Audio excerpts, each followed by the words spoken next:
Sejam todos muito bem-vindos ao podcast Bota na Obra, hoje com mais um convidado top que eu sempre procuro trazer aqui para vocês, que são convidados que têm a bota na obra, que sabem o que fazem, por que fazem, como fazem e adoram compartilhar essa experiência para a gente conseguir, todo mundo junto, elevar a qualidade das construções do Brasil através do conhecimento. E hoje está aqui ao meu lado ele que antes de ser um convidado, antes de ser um expert, no que ele já vai falar, é meu amigo pessoal, Hernani Fernandes, arquiteto. Seja muito bem-vindo ao podcast A Bota na Obra. Muito obrigado, Fabrício, pelo convite, muito bom estar aqui. Uma coisa que você falou que é verdade, eu acho que é muito legal para você poder compartilhar as experiências, cara. Acho que a gente não tem que ter esse egoísmo, não. A gente tem um caminho, a gente tem que colocar ele para mais pessoas seguir, que isso eleva todo mundo, não só você.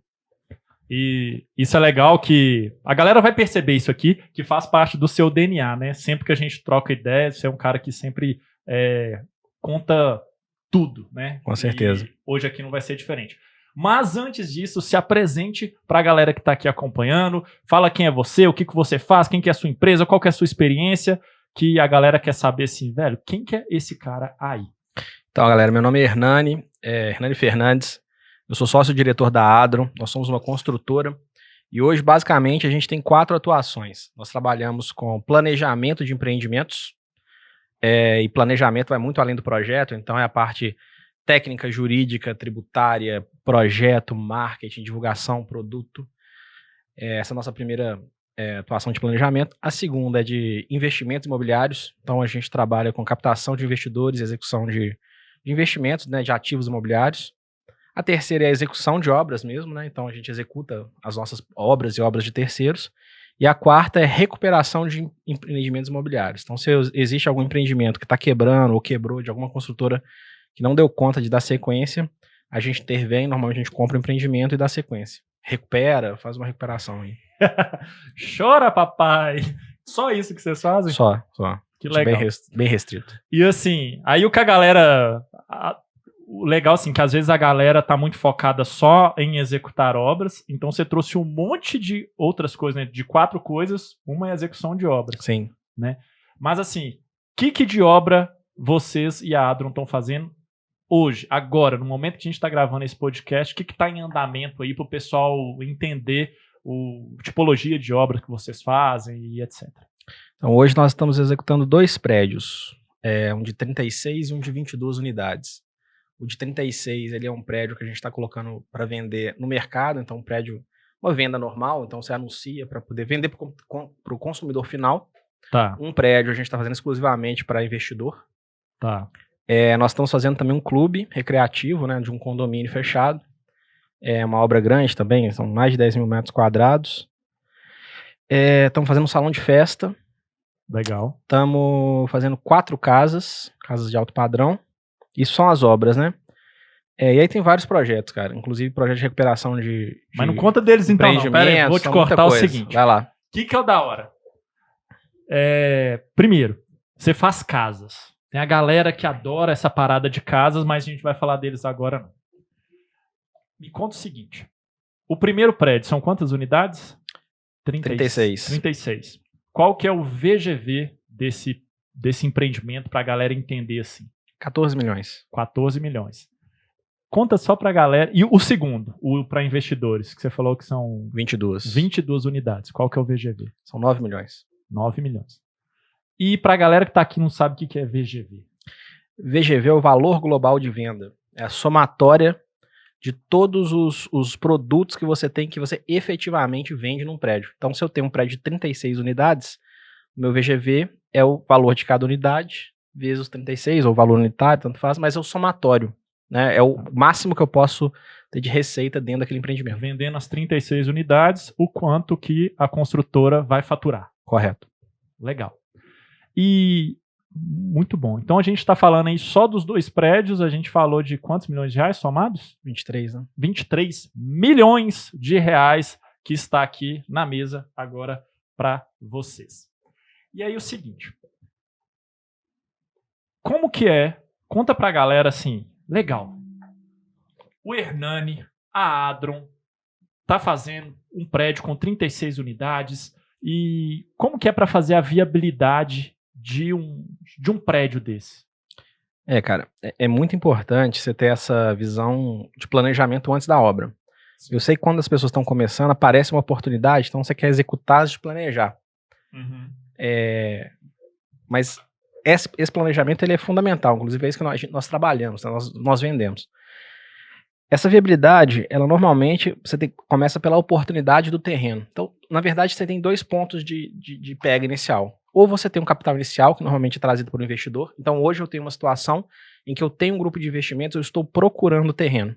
Ou ao contrário, você tem o terreno e você procura o capital. Uhum. Então, você tem que se apegar a uma dessas 2 pontas. Você começa por um desses 2 lados. Então, peraí. Ou você tem o terreno...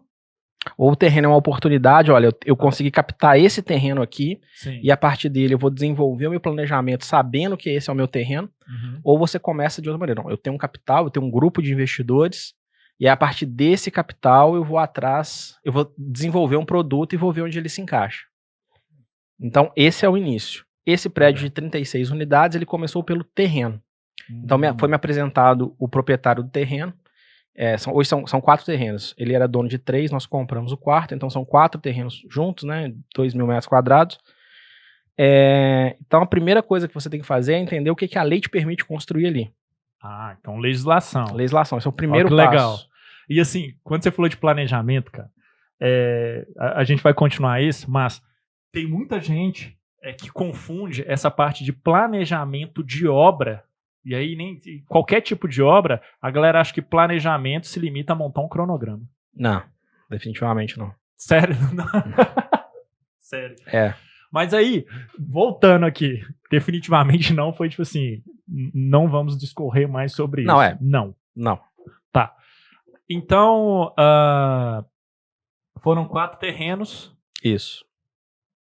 Vocês compraram mais um. É interessante que... vai descobrir o que a lei permite. Sobre essa compra, a gente fez um estudo dos 3 terrenos, a gente viu que ia dar um arrimo muito grande na lateral direita.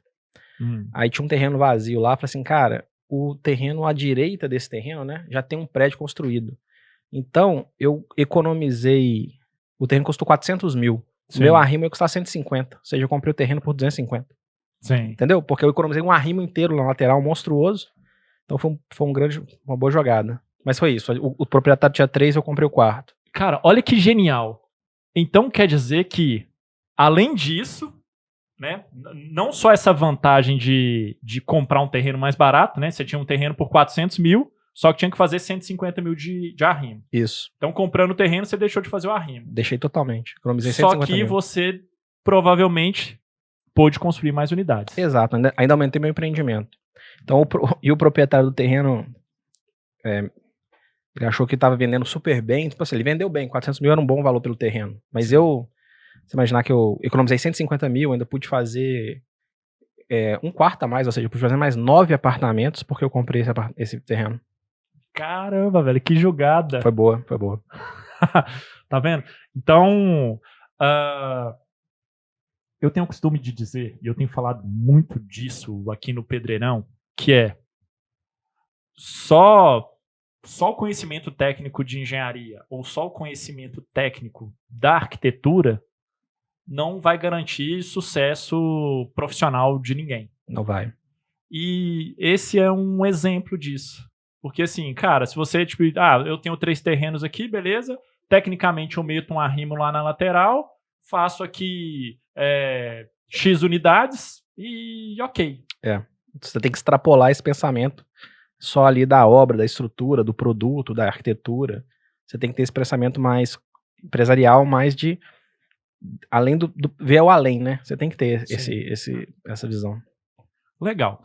Aí, você falou de, tipo, cara, o que a lei me permite construir? Esse é o primeiro passo. Eu queria que você contasse um pouco dessa parada de legislação municipal, código de obras, lei de parcelamento do solo. Eu sei que cada município do Brasil tem a sua própria legislação e tudo mais, mas só para a galera entender um pouco disso na prática, né? Como que é na prática, assim? Eu vou falar algumas coisas das leis que elas são muito gerais. Qualquer município do Brasil ela tem o mesmo pensamento. A prefeitura ela tem um pensamento urbanístico. Ela quer saber o impacto urbano da sua construção na cidade. Isso que é o mais importante para ela. Qualquer prefeitura, Belo Horizonte, São Paulo, Rio de Janeiro, não interessa. Esse é o impacto que ela procura. Então ela busca não só limitar, ela busca influenciar o que você vai construir naquela região. Então, um exemplo muito bom, o bairro Buritis, em Belo Horizonte, há 30 anos atrás, ele era uma fazenda. A prefeitura, com uma única canetada, ela mudou um índice na lei e o Buritis virou um lugar repleto de prédios, um celeiro aí de construção civil. Então, esse é um reflexo da intenção urbana da cidade. Isso é tudo muito pensado, é um urbanismo muito pensado. Então a prefeitura ela coloca limites no que você construir, ela te induz para onde você quer. Olha, aqui é um bairro industrial, esse é um bairro residencial unifamiliar, esse é um bairro de prédios, um bairro de prédios mais altos, mais baixos, com grandes condomínios. A prefeitura ela consegue fazer isso pela lei. E você tem que jogar pela lei da prefeitura. Então quando você pega um terreno, a primeira coisa que você tem que saber é o parâmetro urbanístico que a prefeitura permite. O seu prédio pode ser alto, pode ser baixo, ele pode ter 10 unidades, 20 unidades, 50 unidades. Isso você tem que fazer antes, inclusive, da sua parte de produto. Né? Então você primeiro define o que a prefeitura te permite fazer. Você tem que saber isso até antes de comprar o terreno. Muito antes, porque você não pode comprar um terreno que não vai dar para construir o que você quer.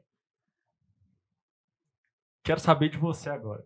Você já viu, seja construtoras, iniciantes, pessoas que querem construir ou pessoas que querem fazer lá uma obra, um prédio e tal, comprar um terreno sem ter esse conhecimento e não poder construir o que ela gostaria? Já, muitas vezes. Ainda bem que você falou que isso aqui não é nada combinado. Não. E tipo assim, eu já vi um monte de gente, um monte de relato. Aí eu falei assim, meu Deus, e se ele falar que isso não aconteceu, fudeu. Não, já demais, muita gente.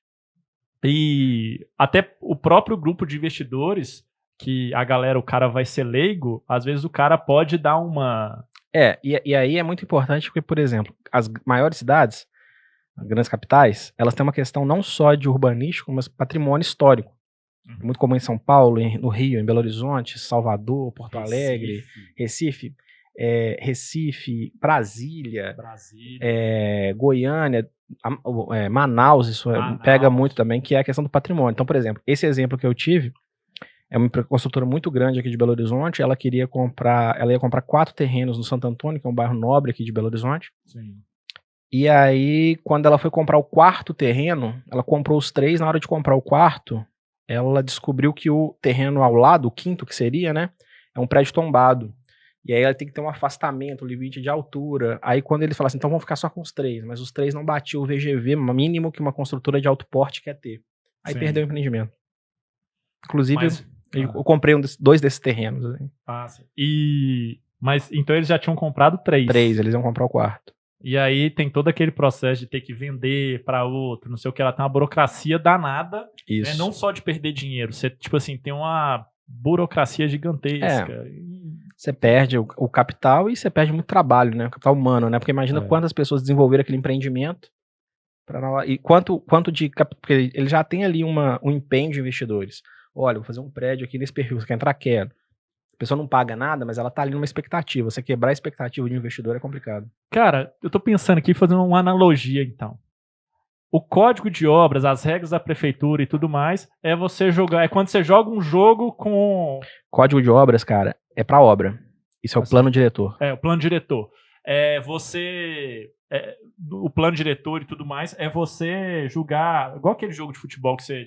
jogou com a regra debaixo do braço. Isso. Legal. Muito bom. Aí é o seguinte, ainda dentro de viabilidade, que esse assunto é da hora. Aí você desenvolveu lá o empreendimento de acordo com o plano diretor e tudo mais, de acordo com toda essa paradinha. E aí, depois? Não, aí você faz um estudo de viabilidade. É um estudo sem compromisso. O que você vai fazer? Olha, nesse terreno aqui, eu consigo colocar, vamos colocar aí, 5.000 metros quadrados de área de venda. Ou seja, vão ser 10 apartamentos de 500 metros quadrados, 50 apartamentos de 100 metros quadrados, não interessa. Você tem lá um número que você consegue... você vai ter de metro quadrado para você vender. Sim. Aí você vai estudar o mercado em volta. Então, se você está num bairro, você vai trabalhar com apartamento pequeno, você vai trabalhar com apartamento grande, a prefeitura, existem parâmetros, inclusive, que limitam a quantidade de apartamentos. Então, por exemplo, tem lugares que você não pode, que o seu tamanho mínimo é 45 metros. Então, você tem que trabalhar todos esses parâmetros. Nesse estudo de viabilidade, você vai definir seu produto. A lei permite fazer o produto que eu quero fazer? Sim. Qual é esse produto? É um apartamento de 70 metros quadrados, 2 quartos, alto padrão, 2 vagas. Isso, você chega nessa conclusão e você analisa o seu mercado. Esse é o tipo de produto que a região pede? Sim, ótimo. Qual é o valor que isso está sendo vendido na região? E aí é a hora de você ser... porque você não pode ser... Como é que eu falo? Você não pode... Não, o meu vai ser muito melhor, eu vou vender mais caro. Não, você tem que ser conservador. Você fala assim, você tem que trabalhar no real. O mercado não vai pagar mais pelo seu produto porque você é você. Eu falo disso nas mentorias com os alunos. Mas é tipo assim, quem coloca preço no apartamento que você tem para vender é o mercado, não é você. É a mão invisível do mercado. É a mão invisível do mercado. Exatamente. Se o cara achar, tipo assim, nossa, o meu prédio é maravilhoso, a minha arquitetura é isso, eu tô cheio de vantagem, vou cobrar mais caro. Não vai. Ele não vai vender. Ele pode até cobrar, mas ele não vai vender. Exatamente. E o produto também tem que estar alinhado com o que aquele bairro, aquela região consome. Exato. Não adianta você também querer fugir daquilo que dá pau. Sempre. Então, assim, se você, para quem está começando, se o cara for fazer a viabilidade de um prédio, quer entrar no segmento, e aí que vamos falar aqui de prédios mesmo. Cara, faz o feijão com arroz? Assim, existe aquela síndrome de que você vai mudar o mundo, né? A síndrome de Galileu que o pessoal fala. Que porque Galileu foi o cara que falou, foi a única pessoa que falou que a Terra era redonda e aí só ele estava certo no mundo inteiro. Então as pessoas têm essa síndrome de Galileu. Não, eu vou pôr aqui nesse bairro popular um apartamento de 280 metros quadrados, vou vender por 3 milhões. Todo mundo vai achar que você está errado, mas você tem a síndrome de Galileu. Só você que está certo. Você não é Galileu. Uma dica, você não é Galileu. Entendeu? Então, não seja Galileu. É lógico que essas disrupções levam a... Você pode até... A Vitacom, por exemplo, ela implementou um produto muito dela, ela quebrou aí um paradigma, mas ela tinha caixa. Ela não precisa ser Galileu, ela tem dinheiro. Se você não tem, feijão com arroz é um bom começo. Sim. E só para quem não sabe, a galera da Vitacom faz apartamentos compactos, né? Estúdios que eles chamam, em regiões nobres de São Paulo. Ultra nobres. Né? Ultra nobres. Tem um valor por metro quadrado mais caro, só que como ele é bem fit ali, né? Um quarto, um loftzinho e tal, e aí acaba que sejam produtos interessantes, sem contar o serviço que eles colocam dentro dos prédios. O produto da Vitacom é muito bom, mas eles têm um nicho ali que é muito deles. Eles estão no lugar certo, em São Paulo, que compra esse tipo de coisa, que tem esse valor. Então, e assim, a gente está usando a Vitacom como um exemplo, mas é porque eles foram um exemplo que mudaram, disruptaram, por assim dizer, e tiveram sucesso. Eu acho que se você começar no feijão com arroz, você vai conseguir crescer ao ponto de um dia você falar assim, não, agora eu posso tentar o que eu quero. Agora eu posso, tô com caixa, vou ser disruptivo. Exatamente. Né? Legal, top. Cara, muito da hora isso. Aí tá. Você, antes de comprar o terreno, verificou plano diretor, zoneamento, o que podia ser construído ali, viu patrimônio histórico, viu tudo isso, desenvolveu ali um produto alinhado à região, você entendeu que o preço de venda, né, do mercado ali está alinhado com o custo que você tem de obra, então assim, a obra está viável. Aí a gente tem que fazer um orçamento de obra. Boa. Né? Porque a gente sabe por quanto a gente vai vender, mas por quanto a gente vai construir. Sim. E é importante você ter um banco de dados, ou uma base que seja, porque fazer um orçamento de obra ainda mais bem feito, como você vem ensinando as pessoas a fazer, dá um trabalho. Dá trabalho. E você precisa equalizar isso. Ou seja, você precisa saber até quanto você vai investir naquele orçamento, aquele estudo de viabilidade. Será que vale a pena fazer todo o orçamento de obras aí, igual você ensina para fazer um estudo de viabilidade? Não, então você tem que ter uma base.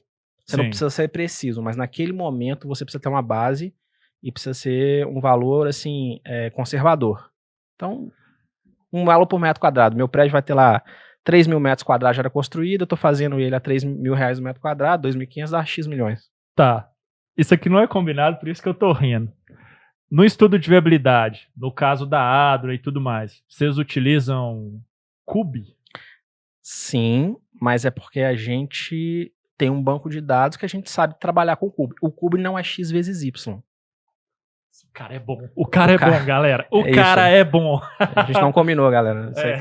É. O erro do Cube é você fazer o X vezes Y. Acabei de te falar um negócio aqui. Eu comprei um terreno a mais porque tinha um arrimo de 150 mil lateral que eu ia ter que fazer. Onde isso aparece no Cube?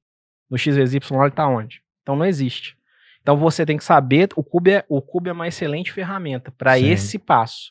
E você tem que saber mexer com ele. Porque você faz o X vezes Y lá, você vai ver que meu empreendimento eu vou ter 890% de lucro. Eu vou ficar, não vai, cara. Você fez errado. Alguma coisa você fez errada.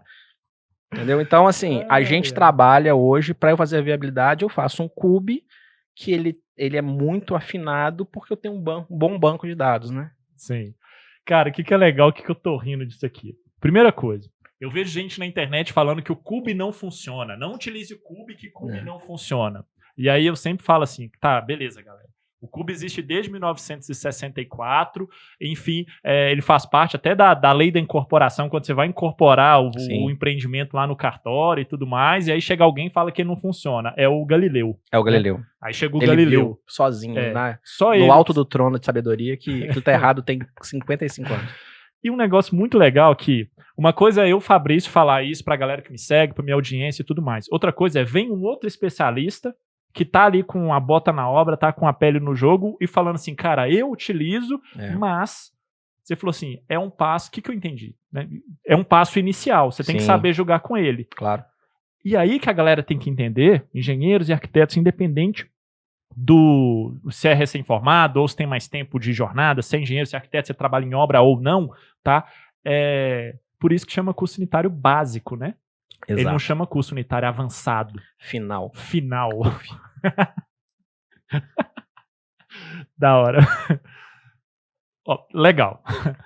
Depois de rir aqui do curso unitário final. Curso unitário final. Olha só. Aí você tem uma viabilidade, você tem um custo de obra, você já sabe qual que é o seu VGV, cara, ficou viável e tudo mais. Isso. Agora eu quero saber o seguinte. Então, a obra está viável. Tudo lindo. Eu quero saber do investidor. Não sei se já está no momento de falar disso, mas... Não, porque você precisa fazer um estudo tributário e contábil. Chupa! Né? Porque você... Como disse Benjamin Franklin, a morte e os impostos são as duas certezas da vida. As duas certezas da vida. Então, depois tem que fazer esse estudo tributário, contábil e jurídico, né? Tributário, contábil e jurídico. Cartorial também eu colocaria, porque envolve é uma esfera diferente, você tem que entender isso também. Cara, você que está assistindo isso aqui, pega o seu celular, anota no seu Evernote, manda, sei lá, anota em algum lugar isso aqui. Repete, por favor. Custos cartoriais, tributários, jurídico e cartorial, jurídico, tributário. Você inverteu a ordem, eu esqueci também. Porra. Tá. Jurídico, cartorial, tributário. Ajuda aí, galera. Jurídico, cartorial, tributário e esqueci. Contábil. Pronto. Contábil. Legal. E aí, como é jurídico, que é isso? cartorial, tributário, contábil. Jurídico, gravei de novo para sair bom no corte. Contábil. Pronto. Acho Beleza? que não vai ter corte, não. Então tá bom. A gente pode deixar freestyle. Freestyle. Freestyle. Conta disso aí. São 4 coisas. Não vai dar pra gente aprofundar gigantescamente. Não, mas sem tipo... problema. Quando você vai começar um prédio, você tá vendendo algo que não existe. Né? Você tá vendendo ali uma ideia que não existe. Então isso tem que ser de alguma maneira regulada, juridicamente falando. E aí você tem 2 caminhos, vou falar bem rápido. Ou você faz por incorporação ou você faz por condomínio. E aí esse é o momento em que você vai definir se você vai fazer com investidores ou se você vai levar o prédio ao mercado e vender o apartamento como é tradicionalmente feito. É claro, isso pode ser misturado, não é ipsiliteris, mas assim, é o momento que você tem que tomar essa decisão, porque tudo isso vai influenciar. E aí você vai ter custos tributários. Então, por exemplo, se você fizer mal feito, você pode ter um custo a mais aí que pode chegar a 6% do seu VGV. do seu VGV. Só pra arrumar merda. Só para fazer porque você fez tributariamente, contabilmente, juridicamente e cartorialmente errado. Agora, peraí. Você falou que tem 2 caminhos. Isso. Se eu quero vender no mercado, qual que é o caminho? Incorporação. Incorporação. Você sabe o que é incorporação? Essa é uma pergunta legal, cara. Pra mim, assim, no podcast, o que é incorporação? Não. O conceito da incorporação. O conceito da incorporar incorporar uma edificação no terreno. A incorporação é o seguinte. Nós, engenheiro arquiteto, você vai fazer um projeto. Sim. Né? Você vai vender aquilo para um cara que não... Você vai vender isso para um cara que não é técnico. O cara que está comprando isso, ele não é engenheiro. Ele não tem a obrigação de saber o que ele está vendendo. Então ele vai levar isso para o cartório, para o advogado, para o juiz. Que também não é técnico. Ele não tem a obrigação de saber o que você está projetando. A incorporação é a tradução do projeto técnico para o juridiquês, para que os contratos sejam feitos e que as instâncias jurídicas entendam o que está sendo vendido. Legal. Ou seja, que é para o homem médio conseguir o afegão médio entender. Hoje, afegão médio é até um termo perigoso, mas é isso, o afegão médio entender. Legal. E aí você incorpora, uma vez incorporado, você tem o direito de vender na planta. Porque antes você está vendendo algo que não é palpável no juridiquês. Então o advogado, ele não vai pegar uma planta e falar assim, eu não sei o que você está vendendo no meu cliente. Mas quando ele pega a incorporação, ele fala assim, agora eu sei.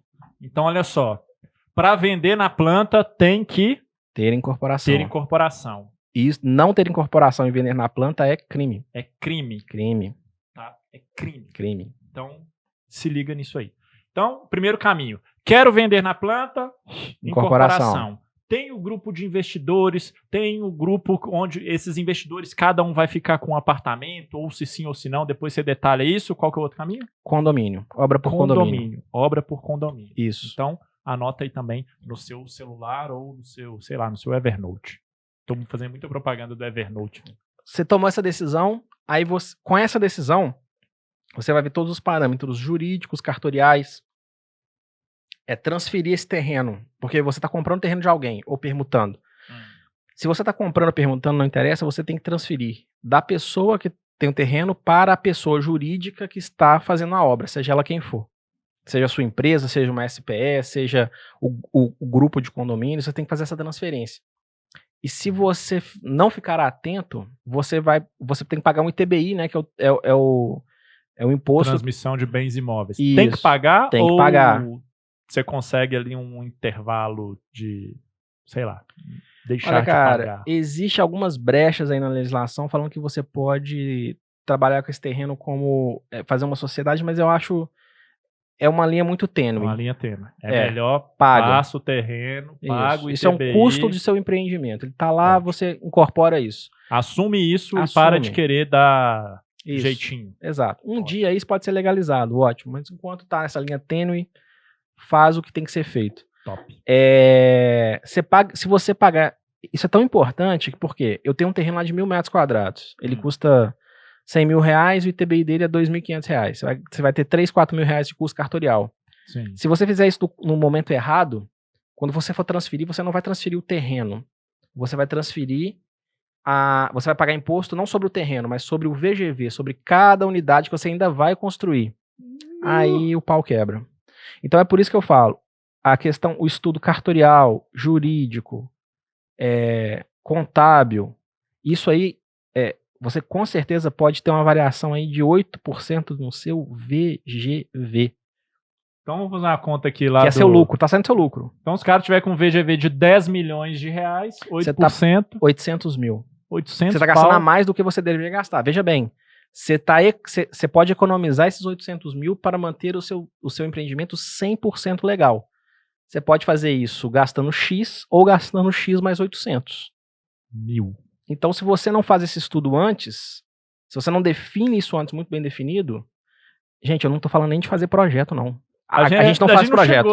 Eu falei assim, não, nós vamos socar aqui dentro, meu empreendimento é 10 apartamentos de 70 metros quadrados, 2 quartos, 2 vagas, sem área de lazer, pra gente vender mais ou menos a tanto. Eu não fiz projeto ainda. Mas você tem um feeling que cabe ali. Você tem, a prefeitura falou que eu posso fazer, que é numérico. Como arquiteto, como projetista, você fala assim, não, aqui vai caber, que eu vou fazer... Beleza. Aí eu tô fazendo esse estudo. Eu não fiz nem projeto ainda, não sei nem como é que é a planta. Não sei como é que é a planta. Não sei como é que é a planta. E a gente já tá... Antes de começar, você já pode começar ou com um lucro de 800 mil, né, que vai estar ali no seu negócio, ou com a traulitada desse tamanho, sem nem ter feito projeto ainda. Não. Que delícia. Então essa é a importância do planejamento. Então, top. Fizemos esse planejamento, a gente entendeu os custos. Eu vou ter esse custo cartorial, esse custo tributário, esse custo contábil, esse custo jurídico, esse custo de obra, esse custo de marketing, todos esses custos. E aí eu vou ter esse VGV. Bateu? Bateu. Compra o terreno, faz o projeto. Legal. Agora, cara, me conta o seguinte. E o investidor? Como que entra o investidor nessa parada? A galera sempre quer saber assim, cara, como conseguir um investidor? Como que eu tenho que abordar o investidor? Onde que o investidor entra nisso? Qual que é o papel do investidor? O cara só põe dinheiro? Como é que é? Tem contrato com o cara? Tipo assim, todo mundo ouve falar assim, você pode fazer um prédio com um grupo de investidores. Você pode fazer obras sem ter dinheiro nenhum. Até quero que você fale isso, porque assim, você já me botou 800 mil, um monte de custo aí. Até quero que você fale, tipo assim, cara, dá para fazer obra sem colocar R$1. Aí conta isso também. Mas assim, a galera sempre ouve isso. Eu acho. Aí é uma coisa particular assim do Fabrício. Tem muito romantismo, a galera vê com romantismo, tem muita gente que vende isso com uma forma até romântica. Olha, comece a sua construtora sem R$1, com um grupo de investidores e tal. Hernani Fernandes, Adron hoje, com toda a sua bagagem, o que você consegue contribuir para o cara que está assistindo ali agora e quer ter a construtora dele e quer, enfim, ou ter no futuro próximo? Eu tenho uma pergunta a fazer. Você consegue ter uma barraquinha de cachorro-quente sem investimento inicial? Não. Então como é que você vai construir uma porra de um prédio? De 10 milhões de VGV. É só essa a minha pergunta. Só tem isso pra perguntar, cara. Não, então, ok. Porque, óbvio que quando a gente fala em valores absolutos, sim, você para poder iniciar... Então, eu vou dar um exemplo aqui. Esse prédio de 14 milhões de VGV... Uma vez que a gente definiu, olha, realmente eu quero fazer isso daqui, para pôr ele para rodar, você vai gastar ali R$200 mil, mais ou menos. Pra você resolver toda a parte cartorial, tributária, tal, e fazer uma incorporação, fazer um projeto, aprovar o projeto, ter o projeto, poder vender aquilo, fazer um marketing também. Então, eu tô falando isso um caminho muito tradicional. Ok. Né?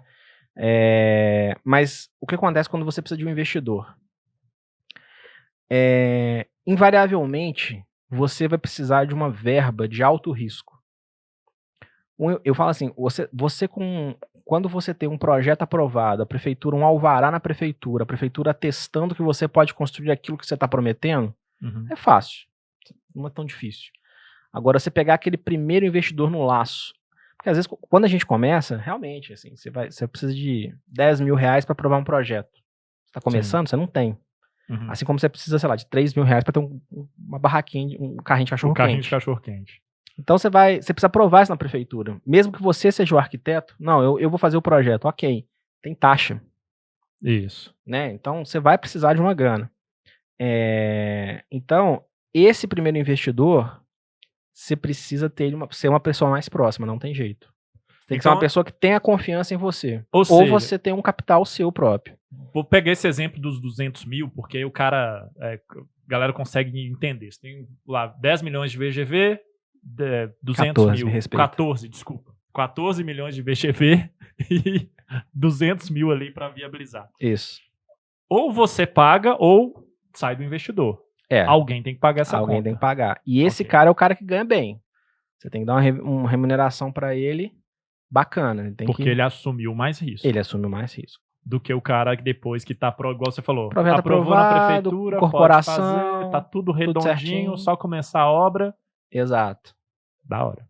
Como que encontra esse cara? Você falou que é uma pessoa mais próxima, e aí? Esse cara, esse start aí, realmente você tem que ou ter alguma verba própria, que nem sempre é o caso, não foi o meu, por exemplo, ou você tem que ter um investidor próximo. E aí você tem que saber até onde você vai. Então, vamos pegar aqui um prédio, vamos começar com um prédio de 5 milhões, por exemplo. Ok. Prédio de 5 milhões são 20 apartamentos de 500 mil. Ok. Não, 10 apartamentos de 500 mil. 10 Animal. 20. Animal. 10 apartamentos de 500 ou mil. Ou 20 de 250 mil, pronto. Beleza. 10 de 500 mil, vamos dar a nossa conta aqui. Beleza. só são 10 apartamentos, 500 mil, vamos supor que esse apartamento aí tenha 80 metros quadrados. Se são 10, 800 metros quadrados, né? Mais aí a área do terreno e tal, você vai ter aí um prédio de 1.500 metros quadrados de área a ser construída. Ok. Para você aprovar isso, na maioria das prefeituras, você vai ter que pagar 10, 15, 20 mil de taxa, certo? Sim. Então você pagou aí, vamos colocar aí 5 mil reais de aprovação na prefeitura. E para você incorporar esse prédio e pagar o ITBI, transferir isso para o nome seja lá da pessoa jurídica que você queira transferir, Sim. você vai gastar aí fácil mais uns 50, 60 mil. Sim. Vamos colocar 70 mil. Então você precisa desse investidor inicial. Veja, em um universo de 5 milhões, não é muito. Nós estamos falando aí de 1,1%, 1,2%. Pouco, Então é por isso que as pessoas falam assim, não, você não precisa de dinheiro para construir, não. Mas é porque você precisa de quê? 2%, 3% você precisa ter. Mas quando a gente fala em 2%, 3% de 20 milhões, não é todo mundo que tem aí 200, 300 mil sobrando, fala, vamos arriscar nesse prédio aqui. Então é a hora que você precisa desse investidor, anjo, né? Que é esse cara que vai acreditar em você. Normalmente, para ele acreditar em você, ele tem que ser uma pessoa próxima. Então você precisa desse capital. Trabalha com 2% do seu VGV, pra você ter um horizonte. Olha, eu preciso ter isso aqui para fazer o negócio rodar. Porque uma vez que eu tenho isso e fiz o rodar, aí você já está num ponto de legalidade que você consegue vender, que um investidor que não te conhece bem ou que te achou em algum lugar, ele vê que você está na legalidade e fala, não, eu posso confiar. Porque antes disso ele tem que conhecer você. Então acho que 2% do VGV é um número bom, tranquilo. Aí depois disso, é obra. É projetos, né? Porque você aprovou na prefeitura, mas você já fez estrutural, fundação, sondagem, elétrico, hidrossanitário, PPCI, ar-condicionado? Aí, quem vai bancar isso? Tem que estar dos 2%. Ao não, aí você já está mais tranquilo, porque você já fez a incorporação, você pode vender. Então pega um pedacinho pequeno, o cara entrar no negócio, calcula os valores de todos os seus projetos, fala, beleza, eu vou precisar disso aqui, pega um mínimo para você fazer bons projetos. Tive um exemplo aí péssimo, a gente estava contratamos uma empresa para poder fazer um projeto de fundação, e aí eu peguei o projeto, eu achei estranho, a gente pagou 10 mil no projeto, sei lá. Sim. Aí eu achei estranho assim o projeto, falei, não, eu vou pagar aqui, paguei um outro profissional, paguei 5 mil para ele fazer uma revisão. Ele reduziu 140 mil de aço no meu projeto, na fundação. Então, bons projetos. Ótimo. Invista em projeto. Projeto não é custo, projeto é investimento. Projeto é para você construir melhor, vender melhor. E ter uma certa paz durante esse processo. Tem os projetos? Obra. Obra e venda. Agora, eu fiquei com a interrogação, talvez o cara que está assistindo aqui também ele ficou com a interrogação, que é o seguinte. O investidor, ele pode entrar com qualquer percentual ou até no início tem um percentual ideal? Tipo assim, não, o cara vai pegar uma unidade, o cara vai... Como que é isso, assim? Olha, isso não tem regra. Mas você tem que pensar que você vai ter que gerenciar todas essas pessoas. Então, por exemplo, eu já fiz um prédio para 22 advogados. Que legal. Cara, sentar na mesa com 22 advogados para te perguntarem essa nota fiscal aqui de dezembro de 2017, que você gastou R$17,90, é só um recibo, o que é isso? Eu falei, pô, cara, não sei, vou ter que olhar com o meu financeiro lá, é cabuloso. Então, o que eu sugiro? Você tem que definir isso. Hoje eu gosto de trabalhar, fracionar só a unidade. Então eu tenho 20 unidades, eu tenho o meu ticket mínimo é 1 unidade. Tá. Né? Mas se você estiver iniciando, você pode, por exemplo, pegar uma unidade e fracionar ela. Como, você pega para o investidor e fala assim, eu te vendo metade desse apartamento aqui, o apartamento custa R$500 mil. Você vai ser sócio com metade dele e você vai me pagar 150 mil. Pô, o cara tá ganhando a grana. Mas esse cara, primeiro, ele tem que ganhar mesmo. Você não pode ficar amarrando. Ele tem que ter aí 50% pelo menos de rendimento. Então, quanto menos você pegar com ele, menos você vai ter que pagar a ele. Mas paga bem. É 40%, 50% mesmo. Sim. E aí Mas respondendo a sua pergunta, eu sugiro fracionar a unidade. Não fracionar menos do que isso. No máximo metade. Porque aí, por exemplo, existem 2 investidores que se conhecem, você consegue colocar eles na mesma unidade, eles trabalham ali. Mais do que isso, se você tiver... Vira zona. Se tiver competência para gerenciar 60 pessoas num prédio de 10 unidades, eu acho que você vai perder mais tempo gerenciando o psicológico das pessoas do que gerenciando o seu negócio. Legal. Aí, rapidinho, o seguinte. Cara, como que você recebe por isso? A gente tá fazendo uma viabilidade aqui Isso. no podcast. Como é que você recebe por isso? O seu Prolabore nesse momento é satisfação. Prolabore é satisfação. Tá. Porque ali você tá investindo o seu tempo para ter... Porque você pode até cobrar na sua empresa e falar assim, não, beleza, eu como o engenheiro da minha empresa, o funcionário da minha empresa, você pode até tirar alguma coisa ali, mas você tem que entender que você está trabalhando para o futuro. Você está investindo o seu tempo para ter o retorno ali na frente. Legal. E assim, mas qual que é você recebe por administração? Se você pode vender, você vai fazer a venda, né? Claro. Se for incorporação, e você vai fazer a venda. Isso. Você tem 2 tipos de ganho. Você tem o ganho por serviço e o ganho imobiliário. O que é o ganho por serviço? Estou prestando o serviço de administração de uma obra. Então você está pondo um preço no serviço que você está fazendo. Uhum. Essa é uma maneira. O segundo é o ganho imobiliário. Eu construí por 100, vendi por 120, ganhei 20. Tá. Ele é mais arriscado, porque quando você tem o ganho imobiliário, você tá ali, tem a possibilidade de ganhar mais, que se valorizar o apartamento, o valor é seu. Uhum. E você tem o risco de não ganhar nada, porque se você não executar bem a obra e tiver um bom planejamento, você não vai conseguir executar por 100, você vai executar por 130 e vender por 120. Você perdeu 10. Top. Então você tem que saber qual é o ganho que eu quero. Quero o ganho de serviço ou eu quero o ganho imobiliário? Da hora. Qual ganho você quer? Serviço ou imobiliário? Legal. Agora vamos lá. Essa viabilidade que a gente está montando aqui nesse podcast, né? Nem era para ser isso, mas vamos dizer que não imaginava que a gente ia montar e tá até legal fazer isso. Imagina, então, eu, Fabrício, aqui, entendo que a gente está fazendo incorporação imobiliária. Okay. A gente encontrou 2 investidores que dividiram o custo do apartamento, bancou todos esses custos iniciais de até 2% de VGV que você comentou, eles vão dividir uma unidade, legal. Viabilizamos e tudo mais. Estamos com tudo regularizado, todos os projetos, tudo que você falou tá lindo, a gente pode vender no mercado. Legal. Tá? Quantos por cento ou quantos apartamentos eu tenho que vender, ou percentual de apartamentos que eu tenho que vender para eu poder começar a obra? Então. Porque assim, só para a galera também entender o contexto. 2 investidores dividiram o custo do apartamento lá, ficaram com o apartamento, pegamos o dinheiro dele, fizemos toda a viabilidade do empreendimento, regularizamos tudo, aprovamos na prefeitura e tudo mais. Fizemos a viabilidade técnica, financeira, jurídica, cartorial, contábil, tributária. Tributária. Lindo, tá tudo lindo. E de marketing. Tá tudo lindo. Só que agora a gente já pode construir. Vambora. Tá tudo lindo. Cadê o dinheiro? Cadê o dinheiro, papai? Então. Tem que vender unidade. Você tem que vender. Beleza. Quantos apartamentos eu tenho que vender, sei lá, em percentual, pra tipo assim, cara, agora eu posso começar a obra porque eu vou ter caixa.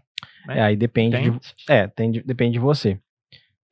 A gente teve uma crise antigamente a gente tinha uma filosofia muito de segurança, muito conservadora. Então eu só começava a obra quando eu tinha um dinheiro para terminar. Então, por exemplo, eu tenho 70% vendido e eu tenho 30% de caixa, vamos fazer porque eu vou dar conta. Conforme você vai crescendo, você vai vendo que você consegue gerir isso melhor. Então você vai reduzindo esse percentual, porque você consegue estar mais exposto a riscos e você tem um caixa que você consegue também aportar, bancar alguma coisa. Mas sim, considerando quem está começando, eu sugiro que você tenha um comprometimento de pelo menos 60%, 70%. Porque muita gente fala assim, não, eu vou vender 40% e vou começar a obra e Deus proverá. Ele provém, mas nem sempre. Às vezes você não vai vender. Sim. Então, o seu dinheiro está acabando. Você não vai convencer o cara que comprou os 40%, eles vão pagar 40%, eles vão pagar uma obra proporcional normalmente. Isso. Né? Eles não vão te dar 100% do valor que eles te pagaram com a obra em 60% a 70%. Então você depende dessas vendas. Então é aí que é o momento do risco. É um outro momento de risco. É você saber que hora que você vai começar. Você tem que sentir o mercado. Então hoje a gente está com o mercado aquecido. Juros baixos, favorável. Hoje a realidade é uma. Em 2017 era outra. A gente não sabe como vai ser em 2023. Então você tem que sentir. Então isso depende do tamanho do seu empreendimento, depende do seu poder de intervenção. Eu sugeriria 60%. 60%. Venda 60% dos apartamentos para você começar a obra. Exato. Tá? E você tem tempo para isso, né? Da hora que você está com a corporação imobiliária, você tem 180 dias, 6 meses para começar Isso. a obra. E, enfim, na lei lá, não vou detalhar, mas depois você pode até prorrogar por mais 6 meses, né? Antes de negócio que chama que é denunciar a incorporação. Exato. Legal. Cara, agora, como é que você aprendeu tudo isso? Tipo assim, Cara, onde você aprendeu tudo isso? Como é que você começou? Como é que foi a história lá, o início da Adron e tudo mais? Como é que você começou assim? A galera quer saber. Não, velho, eu quero saber tudo isso. Eu comecei numa época, cara, pré-internet, pré-cursos de internet. Então hoje você tem acesso a canais da internet que te ensinam muita coisa. Na minha época eu não tinha. Sim. Então eu aprendi à base de errar, e errar é prejuízo, e na base de Deus protege os idiotas. Então eu não sabia, não fiz, mas deu certo. Mas quando eu descobri que estava errado, mas eu corrigi. Mas agora, brincadeiras à parte, cara, eu realmente, assim, quando a gente nós somos arquitetos, engenheiros, nós somos da área da construção. Sim. Construção, a construção em si, você ter uma empreiteira, que é uma pessoa que executa obras, né? A empreiteira é aquela empresa, então, por exemplo, não é uma questão de tamanho, você pode ter uma empreiteira gigante, mas, por exemplo, como uma grande empreiteira vai construir um hospital. Andrade Gutierrez vai construir um hospital. Vamos pegar o seguinte, Andrade Gutierrez vai construir um porto. A Andrade Gutierrez, um porto de 1 bilhão, ela é uma empreiteira. Por quê? Sim. Ela não tem compromisso com a fonte do dinheiro. Quem vai dar é o Estado, ela só vai pegar e construir. Ela não tem compromisso com o público. Andrade Gutierrez não está vendendo isso para... Ela não definiu o público. O cliente dela, que é o Estado, definiu aquele público. Uhum. Ela é simplesmente uma pessoa que vai construir. Né? Isso é uma empreiteira. Legal. Se você quer ter uma construtora, você está envolvido com tudo para trás. Você está envolvido com a fonte do recurso. Você está envolvido com o seu cliente final. Você está envolvido com tudo ali para trás. E entra? Venda, tributo, advogado. Você não é advogado. Eu não sou advogado, mas eu tenho que saber sobre direito imobiliário. Contábil, tributário. Então, se você é uma construtora, você tem que saber de tudo isso. E a gente sai da faculdade sabendo projetar, construir. Não é isso? Às vezes. Projetar e construir. Você sai da faculdade com conhecimentos técnicos. Projetar e construir. Vamos lá. Dá essa palhinha aí pra faculdade. Projetar e construir. Você não sai sabendo o resto. Então você tem que saber. E você vai aprender isso onde? Ou você vai ter uma experiência profissional, e aí eu sugiro vocês usarem os estágios. Sim. Façam estágios durante a faculdade, faça estágio, fica 6 meses, cara. A sua curva de aprendizado depois de 6 meses, ela cai muito, ela fica retilínea, você não tem aprendizado, o tempo passa e o seu aprendizado é 0. Uhum. Faz aí 6 meses de estágio em cada lugar, pega o máximo de lugares diferentes. Eu fiz estágio em imagem 3D e em projeto sanitário, saneamento básico, cara. Então você tem que aprender nesses lugares, trabalhando. E aproveite essa nova ferramenta que nós temos hoje de ensino, que é a internet. Tem muita coisa aí. Você tem que aproveitar isso e aprender. Porque se você for no mercado sem saber isso, a gente tá falando o seguinte... Então, quem tá na internet já pode acompanhar o canal do Pedreirão. Pode, cara. Quem não curtiu, curte esse podcast. Quem não tá seguindo ainda, se inscreve. Exatamente. E ainda ativa o sininho lá, porque aqui... consegue aprender muito conteúdo. Agora eu me senti no YouTube. Esse é o momento. Eu não podia perder essa CTA. Não, agora eu me senti. Se você está aí, eu estou olhando para você agora. Se você não está inscrito nesse canal, você vai se inscrever, porque você tem conteúdo de qualidade que você pode aplicar no seu dia a dia, é gratuito. Olha que legal, você não pagou nada para aprender tudo isso aqui com o Hernani da Adron. E então se inscreve aí agora, aproveita, dá uma moral pra gente, clica nesse curtir, porque vai ajudar o YouTube a mostrar que esse vídeo é relevante para engenheiros, arquitetos do Brasil inteiro e os estudantes também. Com e certeza. Eu tava quase saindo ali do vídeo, arredando pra cá. Né? Isso é menos importante que eu. Pode sair. Mas então, voltando.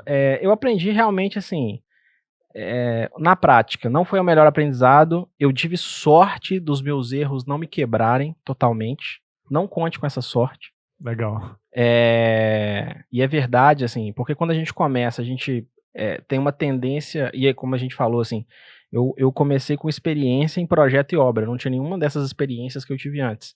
Então, isso você vai ter que adquirir e você tem que aproveitar para aprender onde essa fonte de conhecimento está. E não conte com essa situação, porque um erro num prédio de 14 milhões, cara, se ele custar aí 0,5%, cara, é muito dinheiro. São 70 mil reais, cara. Legal. E assim, aí beleza. Você mostrou como é que você começou aí e tudo mais, mas assim, você sempre quis construir? Cara, sempre. Sempre. Nós dois fizemos Cefet juntos, né? Fizemos edificações no Cefet. Cefet é o melhor lugar do mundo. Cara, tem 20 anos, 21 anos. Exato. Meu Deus, você Muito está tempo. velho. Eu você não tenho essa idade. Não. Eu preciso contar um negócio, gente. O Fabrício pintava o cabelo com 17 anos no Cefet. Começou 17 cedo, né? anos. Mas voltando. Eu Pintei sempre até os 26. Eu sempre quis trabalhar com construção, desde muito cedo. O Cefet você entra com 15 anos de idade, né? Sim. Então, desde os 15 anos eu quis eu quis ser engenheiro. E aí, falando aqui a verdade, né? Vamos expor essa verdade aqui. Quem manda na obra é o arquiteto. Quem manda na obra é o arquiteto. Se eu chegar ao arquiteto e falar assim, meu irmão, eu quero de cabeça para baixo e rosa, você vai ter um monte de peão ali tendo que virar esse negócio. E eu eu sou arquiteto, mas eu sou arquiteto de obra. Então, normalmente eu não dou essa ordem, eu recebo. Só para deixar isso claro. Mas voltando. Durante o Cefet, eu fui tendo contato com a construção, eu realmente entendi isso, que talvez, como arquiteto, eu ia ter eu ia ter um posicionamento melhor. Fiz arquitetura, e na arquitetura, o que eu vi? Eu vi que os arquitetos não têm conhecimento de obra, os engenheiros não dão valor para arquitetura, e eu tinha um meio termo ali que eu ia trabalhar. Então, hoje eu me posiciono. Um arquiteto que conversa comigo tem certeza que eu sou engenheiro. Um engenheiro que conversa comigo tem certeza que eu sou arquiteto. E esse é um posicionamento. Não foi daí que, durante a faculdade mesmo, né, que nós também fizemos juntos a arquitetura. Então, na UFMG. UFMG. Vacinei lá. Eu vi que eu queria trabalhar com obra e trabalhar nesse nicho. Então, eu já saí da faculdade pensando em trabalhar com obra. Né?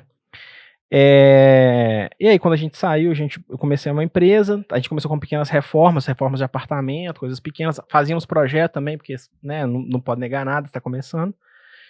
E com o tempo você vai ganhando experiência de obra, quando você está seguro na questão de execução de obras, você começa a entender que, o que é incorporação? Eu tenho que pagar imposto? Aí você vai vendo essas coisas. E é esse o momento que você tem que tomar a decisão de para onde você quer ir. Tem uma frase muito legal do gato, Alice no País das Maravilhas. Alice chega no País das Maravilhas. Não é o gato risonho. Não, exato. Ela. Alice chega no País das Maravilhas e o gato pergunta, pra onde você tá indo? Aí ela fala, não sei, eu tô perdida. Ela chega numa encruzilhada que tem 3 caminhos. E o gato risonho tá em cima da árvore. Isso, exatamente. Aí ela fala assim, continua. Ela fala, o gato pergunta. O cara quer assumir a história, né? Não, é a mesma história. Não, de maneira nenhuma. Eu sou fã dessa. Quer que eu te entreviste aqui? Um dia a gente marca um podcast. Bom. Teve um que a Ana fez comigo aí, eu tô afim de fazer outro já. É da hora ficar do outro lado. Pode me chamar. Eu sei fazer as perguntas certas pra você, vai ser bom. Da hora. Mas então, o gato. Alice perdida, Alice tá lá no País das Maravilhas, o gato fala, onde você tá indo? A Alice fala, não sei, estou perdida. O gato fala, se você não sabe pra onde você tá indo, nem perdida você tá. Pra você estar perdida, pra você estar perdido, você precisa saber pra onde você tá indo. Porque estar perdido é saber, é não conseguir chegar aonde se quer. Se você não sabe pra onde você tá indo, você não sabe onde você quer chegar. E por que eu tô falando essa filosofia de boteco toda? Porque nesse momento, a gente... Vai lá. Nesse momento, a gente teve que tomar uma decisão de que eu vou me profissionalizar, porque profissionalizar significa formalização. Você tem que pagar imposto, você tem que pagar funcionário, INSS, FGTS, uniforme, cesta básica, seguro, café da manhã. Existe sindicato, né? A convenção coletiva. Marreta, né? exato. Então, o que acontece? Você Fala o nome, não. Não. Você tem que saber para onde você está indo. Eu tenho certeza que todo mundo conhece a história de alguém que comprou um terreninho, construiu 2 casas, vendeu, ganhou dinheiro, comprou o segundo terreno, construiu 2 casas, ganhou dinheiro, comprou 2 terrenos, fez 4 casas, ganhou dinheiro e foi ganhando dinheiro com isso. Sim. Esse tipo de empreendimento dá certo quando você é informal. Esse empreendimento que desse cara, raríssimas exceções, eles dão viabilidade se você for uma pessoa formal, se você for legal. Né? E uma vez eu tive um investidor que falou comigo o seguinte: um empreendimento que funciona com sonegação, ele não funciona. A regra do jogo é aquela. E você pode fazer, você pode ter uma... Eu não estou julgando, eu não sou santo. Eu comecei a minha empresa, comecei com muita informalidade. Mas existe um ponto de virada. E aí esse ponto de virada, você tem que ter um bom contador, você tem que pagar imposto, você tem que entender o que você está pagando, você não pode fugir. Daqui a pouco você vai sair do simples. Você vai ser lucro presumido do lucro real. Entendeu? Advogado é igual médico. Você tem que ter, você não vai no ortopedista para ver dor de cabeça. Então, você tem que ter um advogado tributário, um civil, um imobiliário. Criminal não, né? Não, por enquanto não. Contador. Então, nesse momento que a gente teve a gente começou a fazer pequenas obras. Eu vou falar de outra sorte que eu tive também. Em 2010, quando a lei de Belo Horizonte estava mudando, a gente aprovou vários prédios. Como arquiteto, eu fiz o projeto de vários prédios no risco. Porque a lei ia mudar e os prédios iam perder um potencial construtivo. Então, num terreno que eu poderia fazer 20 apartamentos, com a lei mudando, eu ia poder fazer 12, 13. Sim. Então, o terreno ia perder valor. Então, os proprietários estavam loucos, a gente já fez muita coisa no risco. Ó, se eu conseguir o alvará, você me paga, se eu não conseguir, você não me paga. E, obviamente, quando é no risco, você cobra um pouquinho mais. Então, ali a gente conseguiu um capital legal e aí a gente tomou uma decisão. Gente, vamos formalizar? Vamos ser uma empresa? Não tem nada de errado você trabalhar reduzido. Olha, eu sou o gerente da minha própria obra, eu vou fazer uma casa, depois eu vou fazer outra e tal. Mas se você quer dar um passo a mais, esse passo tem que ser com formalização, com formalidade, com imposto, com recolhimento, com pagar o funcionário o que está na convenção, seguro de obra. Contrato com o empreiteiro. Contrato bem feito com o empreiteiro. O empreiteiro não entra na obra se ele não tiver um contrato. Cara, muito legal você falar isso, pra galera entender o seguinte: o que separa os adultos das crianças. No caso de fazer obra. Eu vou me colocar nos adultos aqui. Então, claro. Fala a verdade, obrigado. Você tá nos adultos. Valeu, obrigado. Seja bem-vindo. Valeu. Mas é por conta do seguinte: a paradinha da casa todo mundo conhece. Sim. Só que quando vem um cara igual vem você e conta essa história, quem tá acompanhando aqui fala assim: nossa, eu nunca tinha pensado nisso. Dá certo, só que, pô, se o cara for fazer tudo isso que você falou de formalidade que tem aqui ao longo desse podcast todo, o cara fala assim: é mesmo, velho, não se sustenta esse tipo de negócio. Não. Né? E até reforçar o que você falou também, tipo assim, a gente não está julgando quem faz isso ou quem fez isso por um tempo, tá? A gente entende. Só que, o que a gente tem falado muito aqui no Pedreirão e tudo mais, tem batido muito na tecla? Cara, você é protagonista da sua carreira e da sua vida, né? Você lá em cima. E para você estar lá em cima, tem que passar por formalização, amiguinho. Vem pro mundo dos adultos. Isso pode ser um degrau para você chegar onde você quer. E é normal. Não, eu mesmo fui informal por muito tempo. Por ignorância, e em um certo momento você fala assim: não, peraí, eu tenho que mudar essa chave aqui. Isso não é demérito, isso faz parte do jogo. Ignorância não, imaturidade. Ok, isso faz parte, assim, né? Não é uma desculpa, mas você tem que saber. Agora, não tem como você ser o seu modelo, se o seu modelo de negócios parte do pressuposto de sonegação, você não tem um modelo de negócios. Então, vou fazer 1, 2, 3 casas aqui, olha só, pensa só, uma casinha dessa, cara, você vai movimentar aí 300 mil reais na sua conta. Sim. Quando você fizer 3 casas dessas, você tá batendo R$1 milhão. Hoje, tudo digital, Pix. Quantos Pix você fez para comprar caminhão de brita? A Receita Federal, cara, vai te pegar. Aí daqui a 4 anos você tá usando o CPF da sua filha de 5 anos de idade para poder queimar ele também. Emancipou a criança de 5 anos. Você já queimou da sua esposa, seu...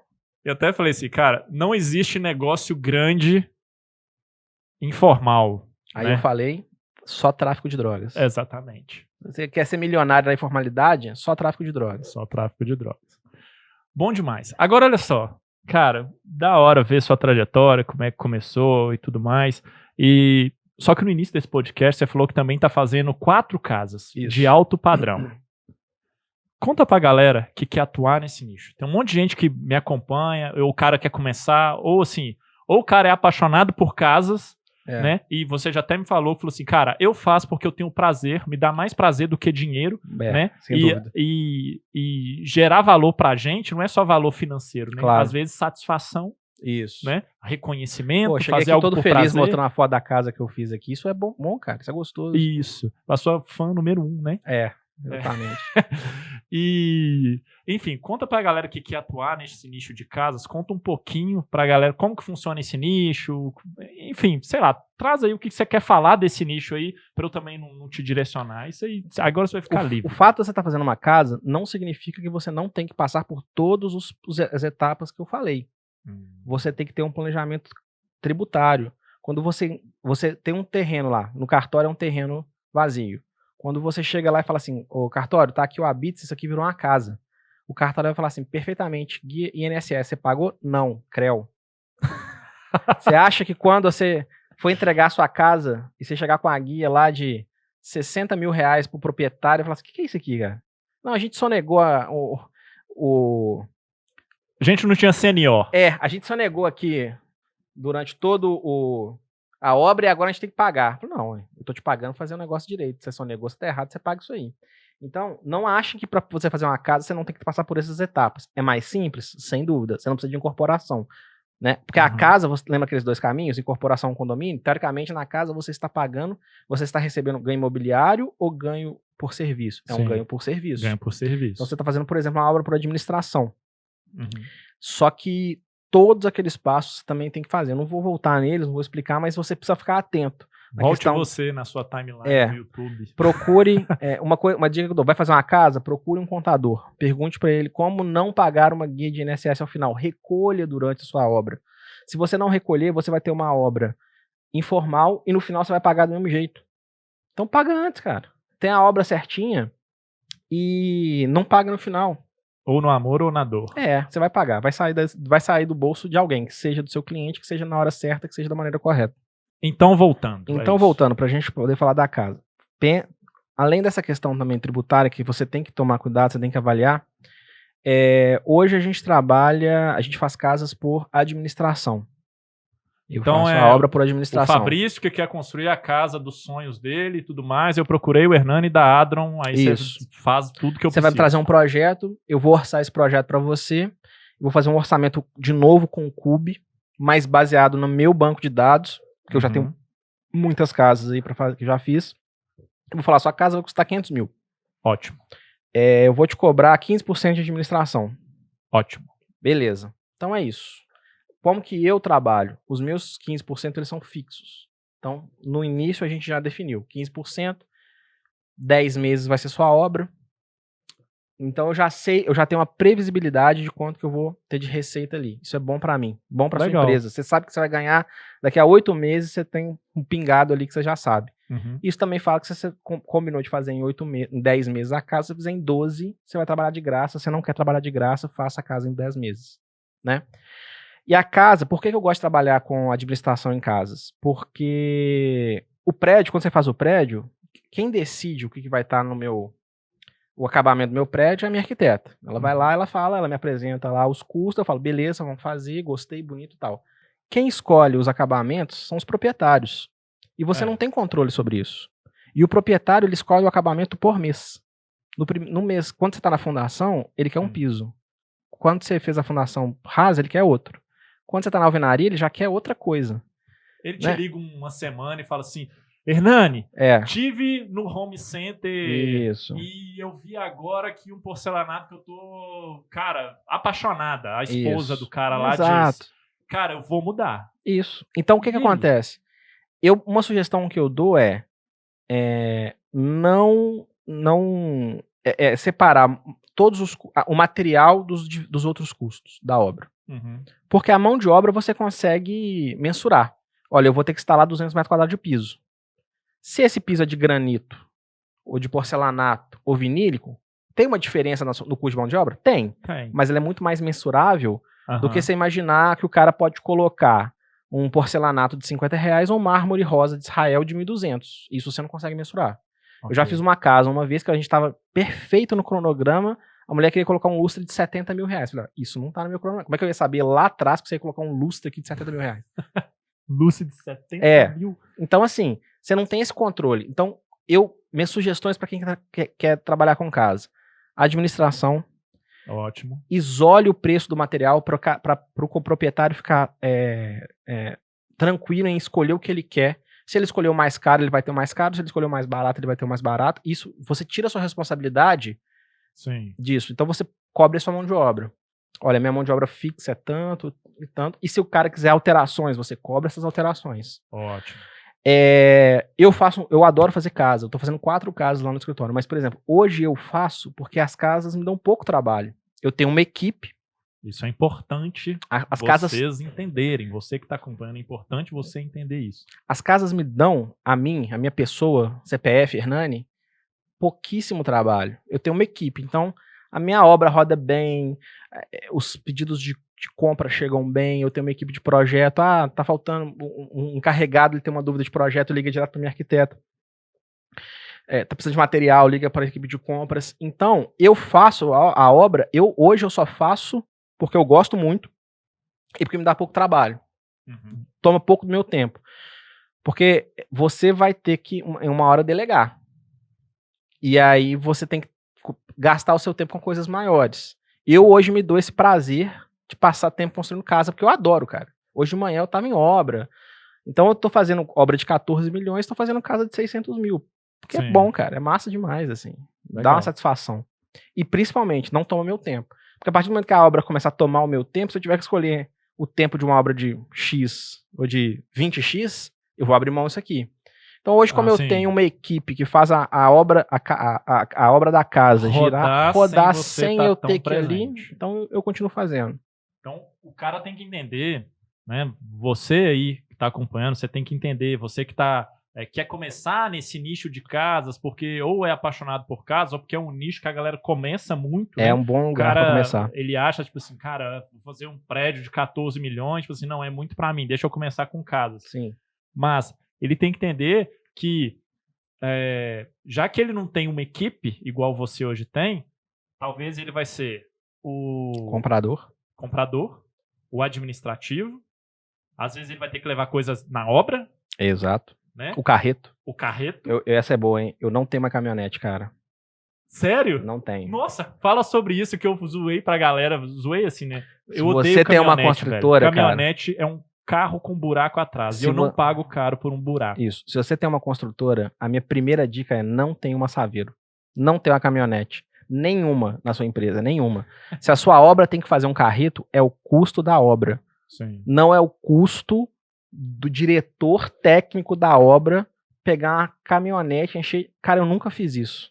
Nem na minha primeira obra. Nunca tive uma caminhonete. Já tive algumas, mas assim, não tenha, cara. Caminhonete só serve pro seu vizinho pedir emprestado. Pra mudança. É um carro com buraco Não tenha, atrás. cara. Não faça carreto. Você não tem que fazer carreto. Você é uma construtora ou você é uma empresa de carreto? Essa que é a minha pergunta, cara. Ou você é o diretor de uma empresa de construção ou você é um carreteiro? Entendeu? Se você quer dedicar o seu tempo a fazer outros tipos de atividades pela sua empresa, é óbvio, né? Nem sempre eu fui o diretor da empresa. Eu já pus a mão na massa. Mas põe a mão na massa com coisas importantes. Seja o comprador. Sim. Negocie. Não, faz mais barato, tal. Seja o comercial. Mas não seja o carreteiro, pelo amor de Deus. Cara, eu sei que você não viu esses stories, mas eu falei isso nos stories que a galera teve... Eu não lembro o contexto, assim, que a minha memória... de pouco tempo eu esqueço de algumas coisas, mas eu não lembro o contexto, que alguém me mandou assim, cadê a Hilux? Mandaram um direct. Aí eu fui, peguei, postei nos stories e falei assim, cara, jamais vou ter uma caminhonete, porque pra mim é um carro com buraco atrás. Cara. E aí, genial. Essa é a melhor mensagem do podcast hoje. E aí eu fui até fiz umas comparações, assim, que além de ser muito caro, você tá pagando caro por um buraco, e aí eu falei assim... Não tenho uma caminhonete porque eu não faço carreto pra obra, velho. Eu juro isso. Todo respeito ao carreteiro. Eu não sou um. Isso. Você também não é. Não é esse o problema, mas não sou eu. Exatamente. Alguém faça isso. Eu tenho certeza que você consegue ocupar o seu tempo, por menor que seja a sua empresa, você consegue ocupar o seu tempo de uma maneira muito mais útil do que ter na Saveiro e carregando saco de cimento. Muito bom. Todos os membros desse podcast foram testados contra a Covid-19 e todos estão vacinados. Esse toque Porque de a mão gente deu aqui. a mão. E o microfone foi higienizado que eu vi. Eu sou testemunha. Mas aqui, peraí. Agora deixa eu... O cara, então, olha só, ele não vai fazer carreto, mas quem tá começando e não tem a estrutura que você tem hoje e vai fazer casa, ele vai ser o comprador, ele vai ser o administrativo, o carreto ele não vai fazer. Não vai. Mas às vezes ele fez o projeto. Perfeito. Né, pra viabilizar lá e tudo gera mais. Receita, tá certo. Gera receita, tem que cobrar pelo projeto. Claro. Ele vai acompanhar a obra. Sim. Então tem que tomar muito cuidado aí, porque... Esse é o momento que você tem que tomar uma decisão, por quê? Vamos supor que você siga esse modelo de negócio que eu falei aqui. Você fazer uma casa de 500 mil, vai cobrar 15%, vai dar 75 mil. Isso. Você vai fazer em 10 meses, vai te dar 7.500 por mês. Isso. De administração. Você consegue fazer tranquilamente, você sozinho, você consegue fazer 2 casas. Se você não for carreteiro, você consegue fazer 2 casas. Então você vai ter aí uma receita de 15 mil por mês. Ótimo. Pô, cara, bacana. É uma boa receita. Só que você tem que esquecer que você vai ter essa receita por 10 meses. No 11º mês, você vai ter uma equipe que está entregando 2 casas, ou 2 equipes, né? E você. Então, quem é o comercial da sua empresa? Então, esse que é o ponto. Porque quando você sabe que o tempo pra você começar uma obra, você tem que captar, negociar. Às vezes você tá pegando uma obra que ainda vai sair um alvará de construção. Eu tô com 4 casas para começar, que a gente tá esperando alvará de construção. Legal. Então, tem um ciclo, né? E se você faz tudo, qual a importância que você está dando pro comercial da sua empresa? Então, aí que a coisa começa a você ter que equilibrar, né? Porque fazer uma obra de 2 milhões em 10 meses dá o mesmo trabalho para você que fazer uma obra de 500 mil em 10 meses. O trabalho é o mesmo. Então, você tem que privilegiar as obras que têm um valor maior. Como eu falei, eu ainda faço muita casa porque roda sozinho lá no escritório, cara. Eu só pego a parte filé. Vou na obra, tá ficando bonito, tiro uma foto. Quando tem um problema técnico mais grave, a gente chega pra resolver, mas assim, técnica, uma dúvida técnica, fazemos assim, fazemos aquilo, aí eu entro. Mas roda, cara. Eu passo assim, uma manhã por semana, eu vou nas obras das casas, quando tem uma emergência telefone, então eu resolvo bem. Legal. Mas você não pode deixar de dar importância ao seu comercial, porque a obra de 10 meses passa assim, que são 10 meses na vida de uma empresa. E aí quando acabar, você vai começar a pensar na sua próxima obra no 11º mês, quando você não tem mais receita, você tem 2 equipes paradas, e aí? Desesperado porque tá custo batendo na sua porta, então, e por aí vai. Então você tem 2 obras, você tá com essa receita bacana, reduz o que você tá tendo aí de retirada, investe em pessoas para fazer o que você não sabe fazer bem. Que é o que? Cara, você vai ter muito problema com ligar para material, que hora vai chegar, ou não chegou, essa nota fiscal tá errada. Cara, você não tem que fazer isso. Se você tem um conhecimento técnico, bacana, aplique. Foque no seu comercial, foque na regularidade, na formalidade da sua empresa. Deixe outras pessoas tomarem conta do que não é da sua alçada. Muito top. Então, galera do nicho de casas, veja aí que, enfim, dá certo, funciona, só que o buraco é um pouquinho mais embaixo e você tem que ver, assim, que é uma forma com que você vai se comportar diante da obra. Eu falo um negócio de gestão de obras e aí falando assim, já na execução da obra, que gestão de obras no nível profissional, igual eu ensino nos treinamentos, igual eu ensino também nas redes sociais, aqui na internet, gestão de obras no nível profissional é muito mais a maneira como você, engenheiro ou arquiteto, se comporta diante da sua obra do que tem a ver com o tamanho da obra. Se é a obra de uma casa ou se é um prédio de 14 milhões, a forma que você faz a gestão dela é a mesma. Correto. Não é isso? Isso. Então, é legal para validar o que eu prego aí na internet também, porque tem muita gente que acha assim, não, eu só vou fazer gestão de obras, eu só preciso fazer uma gestão de obras profissional lá no porto de 1 bilhão da Andrade Gutierrez, sabe? Porque, não, ali é muito dinheiro, senão eu vou dar prejuízo. Então, gestão de obras não é o tamanho da obra. Não. É a forma com que você, profissional, se comporta diante da obra que você tem para fazer. Seja uma casa que teoricamente é uma obra mais simples, ela só é uma obra menor, na verdade, É né? menor, mas não é mais simples não, é só Não é menor mais mesmo. simples, porque tem mais detalhe, né? Muito. Principalmente alto padrão. Sim. Ou se você está fazendo um prédio com 30 apartamentos para vender, igual é o caso aqui do Hernani da Adro. Muito legal isso. Isso aí. Agora, olha só, para a gente então fechar aqui, qual dica que você dá para quem está começando a sua construtora agora, quem está começando a fazer as suas próprias obras, ou quem quer fazer isso no futuro próximo?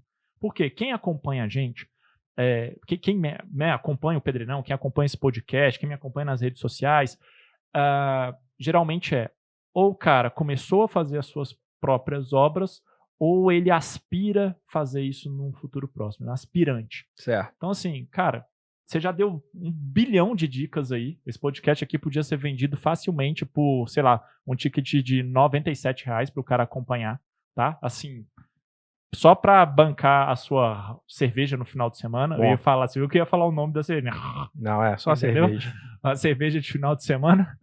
Mas, para fechar com chave de ouro, qual dica você dá para quem está começando aí, querendo a sua construtora, fazer o primeiro prédio, montar um grupo de investidores, enfim, você já entendeu. Eu vou citar ET Bilu e vou dizer busquem conhecimento. Citar o quê? ET Bilu. Depois você procura aí, já que nós estamos no YouTube, busquem conhecimento. Mas brincadeiras à parte, é verdade. Eu acho que você tem que... A gente sai da faculdade muito cru e a gente aprende muito trabalhando. Se você quer ter o seu próprio negócio, procure conhecimento do que você não sabe. Efeito Dunning-Kruger, já ouviu falar? Você não sabe o que você não sabe. Então tudo parece ser simples, mas não é. Então busque esse conhecimento. Procure um contador, procure um advogado. Se você não tem condições e é difícil mesmo você começar uma empresa já pagando tudo que você tem que pagar, não tem problema não. Começa lá pequeno, mas coloque um marco.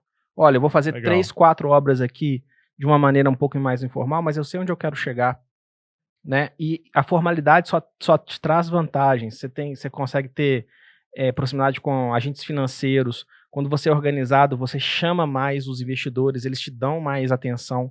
Então, se você quer começar agora, procure as obras pequenas, mas visualize aonde você quer chegar e vá na maneira correta. Muito bom. Top, parabéns. Muito obrigado. Fala pra galera se inscrever no canal. Se inscreve no canal, clica aqui, ó. Não sei se eu tô no lado certo, nesse botãozinho vermelho de inscreva-se. Siga o Pedreirão. E é isso aí. É isso aí. Beijos. Muito bom. Então esse foi mais um podcast Bota na Obra e a gente se vê mais à frente. Quero agradecer verdadeiramente aqui meu amigo Hernani Fernandes, um dos melhores podcasts que a gente já fez aqui. Olha aí. Muito bom. Hoje eu já recebi o elogio de melhor arquiteto e melhor podcast. Melhor arquiteto e melhor podcast. Então, obrigado verdadeiramente por ter você aqui. É um prazer, de verdade, recebê-lo. Obrigado pelo convite. Vamos para cima sempre. E... Só porque eu sei que me convidou, né? Eu que falo obrigado pelo convite. Eu falei obrigado pelo convite? Segue aí, segue o jogo. Eu falei obrigado pelo convite. Segue o jogo. Não, obrigado por ter aceito o convite. E a gente volta no outro podcast aí. Vamos pra cima, salva de palmas. Valeu.